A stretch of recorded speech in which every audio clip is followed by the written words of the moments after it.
So hello students, കഴിഞ്ഞ ക്ലാസ്സിൽ നമ്മൾ perquisite taxable in case of all employees ആണ് പഠിച്ചത്. ഇനി നമ്മൾ പഠിക്കാൻ പോണത് perquisite taxable in case of specified employees only. Specified employee ആരാ നോക്കാം. സ്പെസിഫൈഡ് എംപ്ലോയി പറഞ്ഞാൽ ഒന്ന് ഡയറക്ടർ, ഒരു കമ്പനിയുടെ director. An employee having substantial interest in the company with not less than 20% voting right. അതായത് ഒരു എംപ്ലോയിക്ക് ഒരു കമ്പനിയിലെ 20% കുറയാത്ത വോട്ടിംഗ് റൈറ്റ് ഉള്ള ഒരാളാരാ, അത് ഒരു സ്പെസിഫൈഡ് എംപ്ലോയിയാണ്. അല്ലെങ്കിൽ എന്താണ്, എനി അതർ എംപ്ലോയി വിത്ത് സാലറി എക്സീഡിങ് 50,000 പെർ ആനം. 50,000 കൂടുതൽ പെർ ആനം സാലറി ഉള്ള ഒരു എംപ്ലോയി. ഈ 3 സിറ്റുവേഷനിലാണ് നമ്മൾ ഒരാളെ എന്തെന്ന് വിളിക്കുക, ഡയറക്ടർ എന്ന് വിളിക്കുക. ഒന്നല്ലെങ്കിൽ ആരായിരിക്കണം, അയാൾ കമ്പനിയുടെ ഡയറക്ടർ ആയിരിക്കണം, അല്ലെങ്കിൽ 20% മേലെ വോട്ടിംഗ് റൈറ്റ്സ് വേണം, അല്ലെങ്കിൽ 50,000 മേലെ ആൾക്ക് എന്ത് വേണം, സാലറി വേണം പെർ ആനം. ഈ 50,000 രൂപ സാലറി എന്ന് പറയുമ്പോൾ അതിലെന്ത് ഉൾപ്പെടില്ല, നോൺ മോണിറ്ററി ബെനിഫിറ്റും നോൺ ടാക്സബിൾ മോണിറ്ററി ബെനിഫിറ്റ്സും കൂട്ടില്ല. നോൺ മോണിറ്ററി കാശല്ലാത്തുള്ള ബെനിഫിറ്റ്സ് ഒന്നും അതിൽ കൂട്ടില്ല. അതുപോലെ നോൺ ടാക്സബിൾ ടാക്സ് ചെയ്യാത്ത മോണിറ്ററി ബെനിഫിറ്റ്സ് ഉണ്ടെങ്കിൽ അതും അതിനകത്ത് കണക്കാക്കില്ല. അതുപോലെ employer's contribution to provident fund, employer provident ഫണ്ടിലേക്ക് ഒരു എമൗണ്ട് കോൺട്രിബ്യൂട്ട് ചെയ്യില്ലേ, അതും കൂട്ടില്ല. അതുപോലെ ഡിഡക്ഷൻസ് ഉണ്ട്, ചില ഡിഡക്ഷൻസ്, ആ ഡിഡക്ഷൻസ് അണ്ടർ സെക്ഷൻ 16A അതും ഇൻക്ലൂഡ് ചെയ്യാത്ത എമൗണ്ട് ആയിരിക്കണം എന്ത്, 50,000 രൂപ. നമ്മൾ സിമ്പിളായിട്ട് ഇങ്ങനെ മനസ്സിലാക്കി വെക്കുക, ഒരു കമ്പനിയുടെ ഡയറക്ടർ അല്ലെങ്കിൽ 20% മേലെ വോട്ടിംഗ് പവർ ഉള്ള ആൾ, അല്ലെങ്കിൽ 50,000 രൂപ പെർ ആനം സാലറി കിട്ടുന്ന ആൾ, ഇവരെയാണ് എന്തെന്ന് നമ്മൾ പറയുക, സ്പെസിഫൈഡ് എംപ്ലോയി എന്ന് പറയുക. ഇനി the following are the perquisite taxable in case of specified employee. ഈ സ്പെസിഫൈഡ് എംപ്ലോയിക്ക് ഈ താഴെ പറയുന്ന കാര്യങ്ങളൊക്കെ എന്താണ്, ടാക്സബിൾ പെർക്വിസിറ്റാണ്.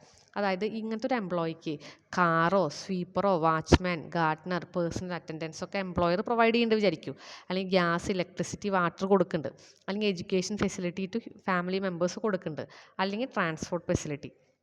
ഇത്തരം സൗകര്യങ്ങളൊക്കെ ഈ പറയുന്ന സ്പെസിഫൈഡ് എംപ്ലോയിക്ക് എംപ്ലോയർ കൊടുക്കുകയാണെങ്കിൽ അതൊക്കെ എന്താണ്, ടാക്സബിൾ ആണ്. ഇനി അതിൽ ഈ ഫെസിലിറ്റി ഓഫ് കാർ ഉണ്ട്, മോട്ടോർ കാർ എന്ന് പറഞ്ഞിട്ട് നിങ്ങളുടെ ടെക്സ്റ്റ് ബുക്കിൽ ഇത് പേജ് നമ്പർ 63 ആണ് നമ്മൾ ഡിസ്കസ് ചെയ്യുന്നത്. 63-ലെ വാല്യുവേഷൻ ഓഫ് കാർ എന്ന് പറഞ്ഞാൽ അത് ഒത്തിരി അധികം പഠിക്കാനുണ്ട്, അത് നമുക്ക് നാളെ ക്ലാസ്സിൽ നിന്ന് പഠിക്കാം. അടുത്ത പേജ് മുതൽ നോക്കാം. അടുത്ത പേജിൽ പേജ് 64-ൽ facility of sweeper watchman gardener personal attendant, ഇത് ആക്ച്വൽ സാലറി എംപ്ലോയർ ഈ സ്വീപ്പർക്കും വാച്ച്മാനും എത്രയൊക്കെ കൊടുക്കുന്നുണ്ടോ അതൊക്കെ എംപ്ലോയിയുടെ സാലറിയിൽ നമ്മൾ കാണിക്കണം, ടാക്സബിൾ എമൗണ്ട് ആണ്. ഗ്യാസ് ഇലക്ട്രിസിറ്റി വാട്ടർക്ക് വേണ്ടിയിട്ട് എംപ്ലോയർ എത്ര രൂപ ചിലവാക്കി, അത് ടാക്സബിൾ ആണ്. Now education facility, the cost of education is up to 1,000 per child, the value is നിൽ.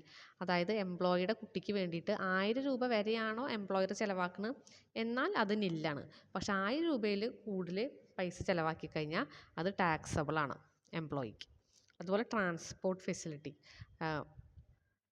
അത് the value of perquisite shall be the value at which such benefit is offered. എത്ര രൂപയുടെ transport ഫെസിലിറ്റിയാണ് employer കൊടുക്കുന്നത്, taxable പെർക്വിസിറ്റാണ്. ഈ പറയുന്നതൊക്കെ എന്താണ്, perquisite ആണ് കേട്ടോ. നമ്മൾ മുമ്പൊരു സ്ഥലത്ത് transport allowance, travelling allowance, conveyance allowance ഒക്കെ കണ്ടിട്ടുണ്ട്, അതും ഇതും കൂടി തെറ്റിദ്ധരിക്കരുത്. ഓക്കെ, ഇനി അടുത്ത ഹെഡിങ് നമ്മൾ പഠിക്കുന്നത് ടാക്സ് ഫ്രീ പെർക്വിസിറ്റ് ആണ്. അപ്പോൾ പെർക്വിസിറ്റ് എങ്ങനത്തെ ഉണ്ട്, taxable for all employees, taxable for specified employees, tax free perquisite ഉണ്ട്. ആ ടാക്സ് ഫ്രീ പെർക്വിസിറ്റ് തിയറിയാണ് കേട്ടോ, പ്രോബ്ലം നമുക്ക് നാളെ ചെയ്യാം. The value of the following perquisite are not included in the salary of the employee. ഇതൊക്കെ tax free ആണ്, ഇതിൻ്റെ കാശൊന്നും സാലറിയിൽ കാണിക്കണ്ട. അതിൽ ഒന്നാമത്തെ tea or snacks provided in the office, ഓഫീസിൽ ചായയൊക്കെ കുടിക്കുമ്പോൾ അതിൻ്റെ കാശ് കാണിക്കണ്ട. Residential accommodation provided at site, നിങ്ങളൊരു ബിൽഡിംഗ് കൺസ്ട്രക്ട് ചെയ്യുന്ന ആ സൈറ്റിൽ തന്നെയാണ് നിങ്ങൾക്ക് താമസം ഒരുക്കിയിരിക്കണമെങ്കിൽ അതിന് നിങ്ങൾ റെൻറ്റ് ഫ്രീ അക്കോമഡേഷൻ എന്ന് പറഞ്ഞിട്ടൊന്നും കാശ് പെർക്വിസിറ്റ് കാണിക്കണ്ട. അടുത്തത് expenses on telephone including mobile phone, employers contribution to staff group insurance scheme, employer ഈ പറയുന്ന സ്റ്റാഫ് ഗ്രൂപ്പ് ഇൻഷുറൻസ് സ്കീമിലേക്ക് ഒരു കാശ് അടയ്ക്കുകയാണെങ്കിൽ അത് പെർക്വിസിറ്റ് ആയിട്ട് കാണിക്കേണ്ട, ടാക്സ് കൊടുക്കേണ്ട. Scholarship to employees and their children, then cost of refresher course, employees ഇടയ്ക്ക് refresher കോഴ്സിന് പോയി അതിൻ്റെ കാശൊന്നും സാലറിയിൽ കാണിക്കേണ്ട. Facility of conveyance from residence to office and back, അങ്ങോട്ടും ഇങ്ങോട്ടും സ്ഥാപനത്തിൻ്റെ വണ്ടിയിൽ നിങ്ങളെ ജോലിക്ക് കൊണ്ടുപോയി ആ പെർക്വിസിറ്റ് കാണിക്കണ്ട. Tax paid on value of പെർക്വിസിറ്റിൻ്റെ മുകളിൽ എംപ്ലോയർ ഒരു ടാക്സ് കൊടുത്താൽ നിങ്ങളത് സാലറിയിൽ കാണിക്കണ്ട.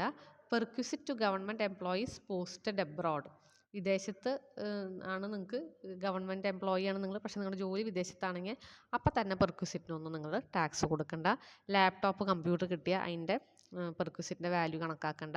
Rent free house and conveyance facility provided to supreme court and high court judge, ഈ പറയുന്ന സുപ്രീം കോടതി ജഡ്ജിനോ ഹൈക്കോടതി ജഡ്ജിനോ കൊടുക്കണ RFയും കൺവെയൻസ് ഫെസിലിറ്റി എന്തല്ല, ടാക്സബിൾ പെർക്വിസിറ്റ് അല്ല.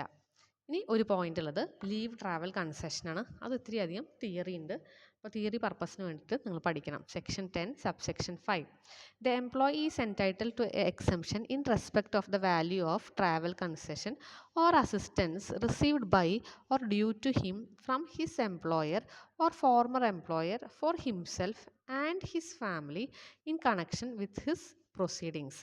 ലീവ് ട്രാവൽ കൺസെഷൻ LTC എന്ന് പറയാം. അതായത് എംപ്ലോയിക്കോ അല്ലെങ്കിൽ അയാളെ കുടുംബത്തിനൊക്കെ ആയിട്ട് നമ്മുടെ എംപ്ലോയർ ട്രാവൽ കൺസെഷൻ തന്നു കഴിഞ്ഞാൽ അത് താഴെ പറയുന്ന കാര്യങ്ങളൊക്കെ നമ്മൾ നോക്കേണ്ടതാണ്. On leave to any place in India, ഇന്ത്യയിലായിരിക്കണം നിങ്ങൾ ട്രാവൽ ലീവിൽ പോണ സ്ഥലങ്ങൾ. Any place in India after retirement. Okay, അപ്പം നമ്മൾ പറഞ്ഞത് എംപ്ലോയർ എംപ്ലോയിക്ക് ഇങ്ങനെ ലീവ് ട്രാവൽ കൺസെഷൻ കൊടുക്കുകയാണെങ്കിൽ അതെന്തൊക്കെ കാര്യം നമ്മൾ നോക്കണം. On leave to any place in India, ഇന്ത്യയിലുള്ള സ്ഥലങ്ങളിലേക്കായിരിക്കും പോയിണ്ടാവേണ്ടത്. Any place in India after retirement from service or after termination of his service, റിട്ടയർമെൻറ്റിന് ശേഷമോ അല്ലെങ്കിൽ ആ ജോലിയിൽ നിന്ന് പിരിച്ചു വിട്ടതിന് ശേഷമുള്ള കാര്യങ്ങളും നോക്കാം നമുക്ക്. അത് രണ്ടും കൺസിഡർ ചെയ്യാം. The exemption shall be allowed subject to following, അങ്ങനെ എത്ര രൂപയാണ് അയാൾക്ക് എക്സെംഷൻ കൊടുക്കുന്നുണ്ടാവുക അത് ശ്രദ്ധിക്കണം. നിങ്ങൾ ഫ്ലൈറ്റിലാണ് ട്രാവൽ ചെയ്യണമെങ്കിൽ മാക്സിമം എക്സെംഷൻ നിങ്ങൾക്ക് കിട്ടുക amount not exceeding air economy fare of the national carrier by the shortest route to the place of destination. ഏറ്റവും ഷോർട്ടസ്റ്റ് വഴി കൂടി ആയിരിക്കണം നിങ്ങൾ ആ സ്ഥലത്തേക്ക് ഡെസ്റ്റിനേഷനിൽ എത്തേണ്ടത്. അത് എയർ എക്കോണമി ഫെയർ, ആ ഫ്ലൈറ്റിൻ്റെ എക്കോണമി ഫെയർ എത്രയാണോ ആ എമൗണ്ട് നിങ്ങൾക്ക് എന്ത് കിട്ടുള്ളൂ, എക്സംഷൻ കിട്ടുള്ളൂ. ഒരു എക്സാമ്പിൾ പറയട്ടെ. അപ്പോൾ നിങ്ങൾക്ക് ഗോവയ്ക്ക് പോവുകയാണ്, നിങ്ങൾ അതിന് ഗോവയ്ക്ക് പോകാൻ വേണ്ടിയിട്ട് നമുക്ക് കേരളത്തിൽ നിന്ന് ഡയറക്റ്റ് ഫ്ലൈറ്റ് പിടിക്കാം. നിങ്ങൾ അങ്ങനെ വഴി തിരിഞ്ഞ് നിങ്ങൾ മുംബൈയിൽ പോയി, നിങ്ങൾ അവിടുന്ന് രാജസ്ഥാനിൽ പോയി, ഹരിയാന പോയി, എന്നിട്ട് നിങ്ങൾ ഗോവയ്ക്ക് വരിക വെച്ചാൽ നിങ്ങൾക്ക് ഒന്നും കിട്ടില്ല. അതായത് ഏറ്റവും ഷോർട്ടസ്റ്റ് റൂട്ടിലായിരിക്കണം നിങ്ങൾ യാത്ര ചെയ്യേണ്ടത്. റെയിലിലാണ് നിങ്ങൾ യാത്ര ചെയ്യണമെങ്കിൽ maximum exemption shall be the amount not exceeding air conditioned first class rail fare by the shortest route. അപ്പോൾ air condition first class rail fare അതായിരിക്കും മാക്സിമം നിങ്ങൾക്ക് എക്സംഷൻ കിട്ടുക. അതിനേക്കാൾ വലിയൊരു ക്ലാസ് ഉണ്ട്, അതിന് വലിയ കാശ് കൊടുത്തിട്ട് നിങ്ങൾ യാത്ര ചെയ്താൽ നിങ്ങൾക്ക് അതൊന്നും എക്സംഷൻ കിട്ടില്ല. ഇത്രയും രൂപ വരെ നിങ്ങൾക്ക് എക്സംഷൻ കിട്ടും. അടുത്തത് not connected by rail and journeys performed between places. The amount for exemption shall be where a recognized public transport system exists, an amount not exceeding first class or deluxe class fare on such transport by the shortest. അല്ല നിങ്ങൾ public ട്രാൻസ്പോർട്ടാണ് ഉപയോഗിക്കണമെങ്കിൽ അവിടെ എത്രയായിരിക്കും നിങ്ങൾക്ക് exemption, first class അല്ലെങ്കിൽ deluxe class fair ആ രൂപ എത്രയാണോ അതുവരെ നിങ്ങൾക്ക് എക്സംഷൻ കിട്ടുള്ളൂ. Where no recognized public transport system exists, an amount equivalent to air conditioned first class rail fare. Public transport system നിലവിലില്ലാത്തൊരു സ്ഥലത്താണ് നിങ്ങൾ യാത്ര ചെയ്യണമെങ്കിൽ ആ സ്ഥലത്തേക്ക് എയർ കണ്ടീഷൻ ഫസ്റ്റ് ക്ലാസ് റെയിലിൽ എത്ര രൂപയാവും നിങ്ങൾക്ക് യാത്ര ചെയ്യാനെങ്കിൽ ആ രൂപ വരെ നിങ്ങൾക്ക് എക്സംഷൻ കിട്ടുള്ളൂ. Exemption will in no case exceed actual expenditure. എപ്പോഴും ആക്ച്വൽ എക്സ്പെൻഡിച്ചർ എത്രയോ അതുവരെ കിട്ടുള്ളൂ, അതിനേക്കാൾ കൂടുതൽ എമൗണ്ട് ഒന്നും എക്സംഷൻ കിട്ടില്ല. ഇതാണ് വേറൊരു ടാക്സ് ഫ്രീ പെർക്വിസിറ്റ്. ഇനി ഒരെണ്ണുള്ളത് മെഡിക്കൽ ഫെസിലിറ്റീസ് ആണ്. In the following cases medical facility is not a perquisite and hence not taxable in the hands of employee. Medical perquisite എന്തല്ല, അതൊരു പെർക്വിസിറ്റും അല്ല, അതുകൊണ്ട് it is not taxable in the hand of employees. എംപ്ലോയീസിന് അതിന് tax കൊടുക്കണ്ട. അതിൻ്റെ കുറച്ച് കാര്യങ്ങളൊക്കെ നമുക്ക് കണ്ടീഷൻസ് പഠിക്കാനുണ്ട്. Medical facility in a hospital including a dispensary or a clinic or a nursing home maintain by the employer. Employer maintain ചെയ്യുന്ന ഡിസ്പെൻസറിയോ ക്ലിനിക്കോ ആണെങ്കിൽ, അങ്ങനെയാണെങ്കിൽ എന്തായിരിക്കും the value of medical treatment provided to an employee or to the any member of his family in any hospital dispensary or nursing home maintain by the employer shall not be perquisite. അപ്പോൾ employer നടത്തുന്ന ക്ലിനിക്കിലോ അങ്ങനത്തെ സ്ഥലത്താണ് നമുക്ക് medical facility കിട്ടണമെങ്കിൽ അതെന്തല്ല, ഒരു perquisite അല്ല. അപ്പോൾ നിങ്ങൾ അതിന് എന്ത് കൊടുക്കണ്ട, ടാക്സ് കൊടുക്കണ്ട. വേറെ situation, medical treatment in India, the following expenditure incurred by employer shall not be a perquisite. ഈ താഴെ പറയുന്ന കാര്യങ്ങൾ എന്തല്ല, പെർക്വിസിറ്റ് അല്ല. Any expenditure incurred by employee on his or his incurred by employee on his or his family members medical treatment in any hospital maintained by government, local authority or in a hospital approved by government for medical treatment for its employees.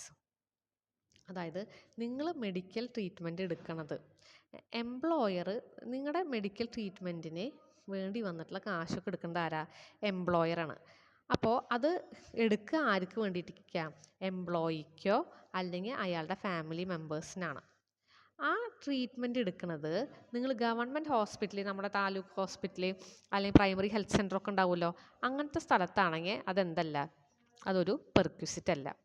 Then expenditure actually incurred by employee on his or his family members medical treatment in respect of prescribed disease or ailments in any hospital approved by principal chief commissioner. അതായത് പ്രത്യേക അസുഖങ്ങളുണ്ട്, കണ്ട അവിടെ പറഞ്ഞിട്ട് rule 3A പറയണ അസുഖങ്ങൾ, cancer, അങ്ങനെ വലിയ വലിയ അസുഖങ്ങൾക്ക് വേണ്ടിയിട്ട് എംപ്ലോയിയോ അയാളുടെ ഫാമിലി മെമ്പേഴ്സോ ട്രീറ്റ്മെൻറ്റ് എടുക്കുകയാണെങ്കിൽ അതിന് വരുന്ന ചിലവുകൾ വഹിച്ചത് എംപ്ലോയർ ആണെങ്കിൽ അതെന്തല്ല, പെർക്വിസിറ്റ് ആയിട്ട് നിങ്ങൾ കണക്കാക്കണ്ട. Any portion of insurance premium paid by the employer for insurance of health of employees under scheme approved by central government. Central government approve ചെയ്ത സ്കീം പ്രകാരം എംപ്ലോയർ ഈ എംപ്ലോയിക്ക് വേണ്ടിയിട്ട് ഇൻഷുറൻസ് പ്രീമിയം അടയ്ക്കണം, ഹെൽത്ത് ഇൻഷുറൻസ് ആണ് കേട്ടോ, insurance അടയ്ക്കുകയാണെങ്കിൽ അതെന്തല്ല, perquisite ആയിട്ട് കണക്കാക്കണ്ട. Any reimbursement by the employer of any insurance premium paid by the employee for an insurance of his health or health of any members or family which is approved by central government.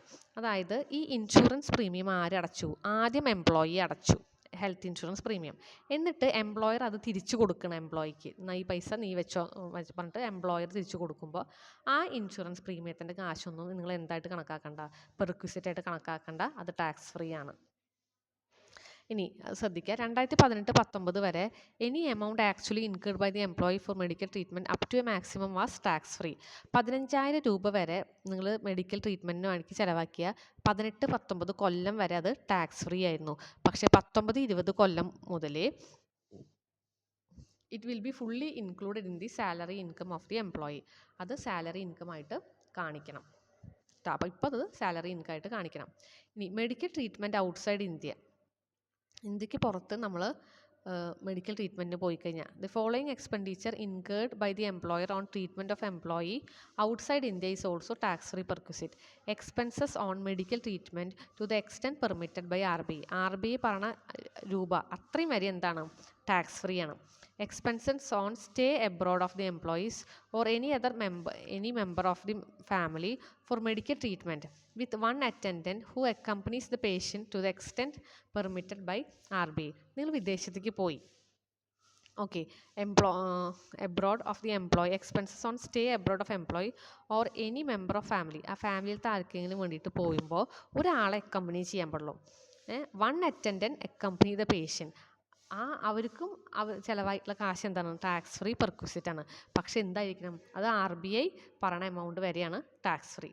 അടുത്ത travel expense of patient and one attendant who accompany the patient shall be tax free in the case of employees whose gross total income does not include 2 lakh. ഈ എംപ്ലോയിയുടെ gross total income 2 ലക്ഷത്തിലും കുറവാണെങ്കിൽ അവർക്ക് travel ചെയ്യാൻ വിദേശത്തേക്ക് പോകാനൊരു കാശ് വരുമല്ലോ, ആ വരുന്ന കാശടക്കം ടാക്സ് ഫ്രീ ആണ്. ഈ പേഷ്യൻറ്റിനും ആ കൂടെ പോണ ഒരാൾക്കും അത് ടാക്സ് ഫ്രീ ആണ്. ഇവിടെ ഫാമിലി എന്ന് പറഞ്ഞാൽ ഫാമിലി മെമ്പേഴ്സ് നമ്മൾ പല സ്ഥലത്തും പറഞ്ഞു, അത് സ്പൗസ് ആവാം, ചിൽഡ്രൻ ആവാം, അല്ലേ. Children may be dependent or independent, married or unmarried, parents, brother, sister of employee who are holy or mainly dependent on such employee. അപ്പോൾ ഈ എംപ്ലോയിയുടെ അച്ഛനും അമ്മയും ആവാം, ഭാര്യ ആണെങ്കിൽ ഭാര്യയാവാം, തിരിച്ച് ഭർത്താവാം, കുട്ടികളാവാം. ഇനി ബ്രദറും സിസ്റ്ററും ഇയാളെ ഡിപ്പെൻഡ് ചെയ്യുന്ന ആൾക്കാരാണെങ്കിൽ അവരും ഈ ഫാമിലി മെമ്പേഴ്സിൽ പെടും. അപ്പോൾ ഇന്നെടുത്ത അത്രയും തിയറിയാണ് ഇത് നിങ്ങൾ പഠിക്കുക.